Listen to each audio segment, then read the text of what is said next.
जय हिंद प्यारे बच्चों। देखो भाई, नवंबर 2016 में जब आगरा लखनऊ एक्सप्रेसवे का उद्घाटन हो रहा था, किसी को पता नहीं था कि आने वाले समय में ये जो एक्सप्रेसवे है ना, खूनी एक्सप्रेसवे के नाम से विख्यात होगा। हाँ भाई, बड़ी ही मज़ेदार कहानी है बच्चे। अगर हम इस लखनऊ और आगरा एक्सप्रेसवे की बात करते हैं, लगभग 302 किलोमीटर लंबा यह जो एक्सप्रेसवे है 6 लेन का बना हुआ है।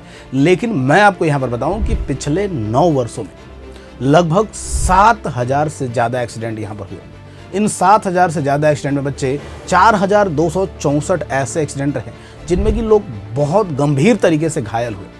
इसी तरीके से लगभग 369 लोगों की मृत्यु हो गई इस दौरान। अब इसके कारणों की जब पड़ताल की गई कि भैया क्या कारण है कि इतने ज़्यादा एक्सीडेंट हो रहे हैं, मैं आपको यहाँ पर एक इंटरेस्टिंग डेटा बताता हूँ बच्चे, थोड़ा ध्यान रखना। और जब आप भी 4 व्हीलर चलाते हो तो निश्चित रूप से इस पर काम करना कि ऐसा न हो। क्या क्या कारण है? सबसे ज़्यादा मौतें पलक झपकने से, नींद लगने से हुई हैं कि ड्राइवर की, चालक की नींद लगने से बच्चे एक्सीडेंट हुए हैं। 54.5% जो एक्सीडेंट है ना, उसमें ड्राइवर को नींद आ रही थी, ये था। दूसरा बड़ा कारण क्या था बच्चे? Over speeding. ओवर स्पीडिंग से भी लगभग 10% मौतें हुई हैं। इसके अलावा कुछ और कारण है, जैसे कहीं कहीं पर यह देखा गया कि भाई टायर फट गया। कई सारे कारणों में जानवर भी एक बड़ा कारण था कि भाई बीच में ही जानवर की एंट्री हुई, और इस दौरान लगभग 4% जो मौतें हुई ना, वो इस जानवरों की वजह से ही हुई।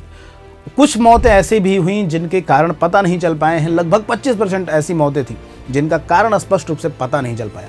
इस पूरे मामले में आपकी क्या राय है, कमेंट करके जरूर बताइएगा। साथ ही साथ बच्चे ध्यान रखिए, ड्राइव करते समय हमेशा कॉन्शियस होकर के ड्राइव करें भाई। सावधानी से, अगर नींद आ रही है तो कहीं रुक जाए, चाय पी लें, फिर से ड्राइव करें। जरूरत नहीं है कि भाई साहब भौकाल मचाना है ना।